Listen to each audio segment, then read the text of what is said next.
কিরে দাদা ভাই, কলেজে যাবি না আজকে? হ্যাঁ, কলেজ তো যাবো। কেন না, আমি ওই একটু দোকানপাট তুই যাইতাম তোর হোন্ডারে সইরে। শীতের সিজনে হাঁটন যায় না, হাইটে যেতে পারবো না। তুই বাইরে তোর শীত লাগে, তোমার হোন্ডারে সইরে গেলে বাতাসে তো শীত আরো বেশি লাগবে। ওই একটু বাতাসে আমার কিছুই ছিড়তে পারবো না, তুই যা বেরো। আচ্ছা তাহলে তুমি বহয় না, আমি গোসলটা করে। যে শীত পড়ছে গোসল কর, আমি তোর কম্বলটা একটু গরম করি। কিরে তোর গোসল শেষ? আরে দাদা, পানি যে মারাত্মক ঠান্ডা, বুঝছো? গোসল করা কোনো মতেই সম্ভব না। কি তুই এই সকাল 9টার সময় গোসল করার লেগে ভয় পাইতেছ? এতই শীত, এত ঠান্ডা? হ্যাঁ রে, একটা সময় আছিল বুঝলি, বৈরাগ্রাম জীবন কাহিনী শুরু হয়ে যাবে। ভোর 5টায় উঠে পুকুরের কনকনে ঠান্ডা পানিতে খালি গায়ে গোসল করতাম। সেটা কি ঠান্ডা পানি বলে? মনে করছি এতটাই ঠান্ডা পানি যে ওই পুকুরের মাছকেও আমরা সোয়েটার পরে পানিতে ঘুরতে দেখেছি, এতটাই ঠান্ডা পানি ছিল। মাদারের বাচ্চা, তাও আবার ভোর 5টায়। একবার ভাব তুই, ভোর 5টায়। আচ্ছা, তুমি এত ভোরবেলায় গেলে গোসল করতা, দুপুরে গেলেও তো পারতা। আরে পাগলা, শখে কি কেউ আর গোসল করে এত সকালে? কিন্তু আমি করতাম। কিন্তু ওই যে সকালে গোসল করলাম, সারাদিন আর ঠান্ডা লাগেনি। মানে তুই শুধু একবার ভাব, ওই ঠান্ডার মধ্যে সবাই যখন জামা, তার উপর আবার সোয়েটার, তার উপর আবার যখন জ্যাকেট পরে, আমি তার পুরোটাই উল্টো। আমি আগে জামা, তারপর সোয়েটার, তারপর জ্যাকেট পরতাম। হ্যাঁ, তুমি তো তাহলে দেখা যায় পুরাটাই উল্টা। আর তোরা যেটাকে শীত বলতেছ, ঠান্ডা বলতেছ, এটা কোনো ঠান্ডা হলো? ঠান্ডা পড়তো আমাদের সময়। এরকম ঠান্ডা তো আমাদের সময় গ্রীষ্মকালে পড়তো, আর শীতকালে যেটা পড়তো সেটা তো তোরা কল্পনাই করতে পারবি না। তাইলে আচ্ছা, কিরকম ঠান্ডা পড়তো একটু কখনই? কেমন ঠান্ডা বলতে, আর কখনো আন্টার্কটিকা গেছিলি? না, জানি তো। ওই রকম ঠান্ডা পড়তো। তুমি গেছিলে নাকি? না, মানে এত ঠান্ডা ছিল, সবকিছুর উপরে বরফ জমে যেত, এমনকি বরফের উপরেও বরফ জমে যেত। আচ্ছা, তাপমাত্রা কত ছিল জানা যায়নি তো। কেন?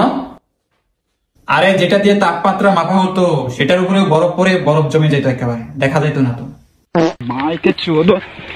ওই একবার বুঝলি, ওই মুখে ক্রিম দেবো বলে ওই ক্রিম বের করে মুখে দেওয়ার আগেই মনে করছে হাতে ওইটা জমে আইস হয়ে যেত, পরে ওইটা আইসক্রিম খেতে হইত। এরকম ঠান্ডা ছিল। হয়েছে ভাই, কি যে লেওয়ার ঠান্ডা আসছিল না, ওটা আমার বোঝা হয়ে গেছে।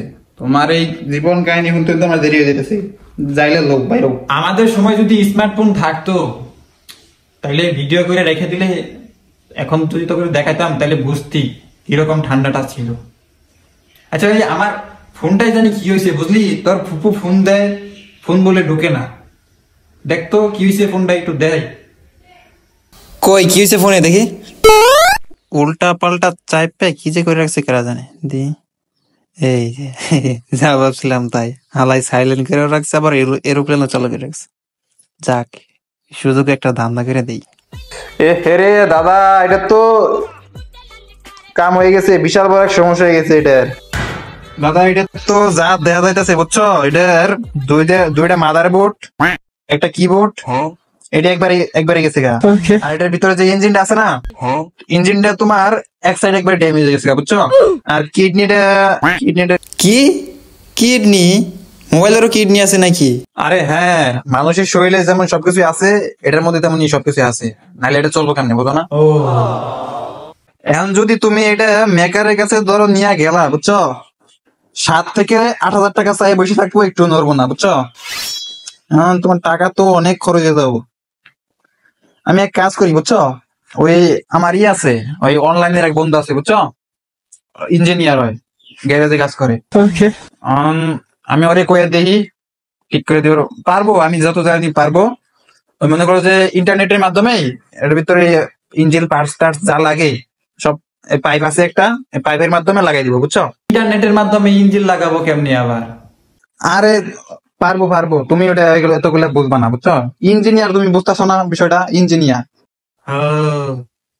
আচ্ছা, তাহলে আমি তারে কই ফোন দেয় নাকি?